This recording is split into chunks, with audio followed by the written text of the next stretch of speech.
Say what you did in your job at hospice, Lori. You worked with family members. You worked to a certain degree with some of the clients because some of them are in there longer than others. So let's start with the family members because I that's where I feel like I spent a lot of time, and particularly in the bereavement sphere. So I would get referrals from our social workers and chaplains to work with folks after their loved one died.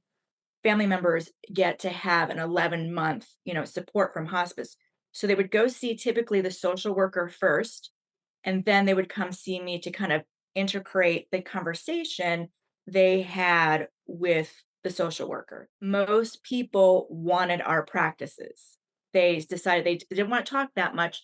They really wanted to get into their bodies, which I thought was fascinating. That these practices, I use them just about every day. This is what's helping me get through my grief with my loved one, and I'm carrying it and I'm sharing it with my family members who aren't coming, which also blew me away. So you never know the ripple effect that you have when you're working with folks. I also worked a lot with the staff. Can't work with an hour with a busy hospice staff. So what would we do? There's Dr. Hirsch charting in the nurses station, and she would be charting, and I would give her Reiki, and she'd be smelling an oil. It was double duty, and that was just that's what she wanted, that's what helped her.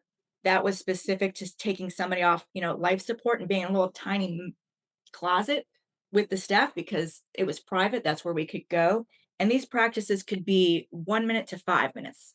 Every now and again, a staff member would take a lunch break. We also had a is sometimes, and Marcia, you remember this, staff would go in there on their own without one of the UZITs because they knew these practices well enough and set themselves up with legs over the chair and an oil because they had access to all that stuff. So that was really quite magical.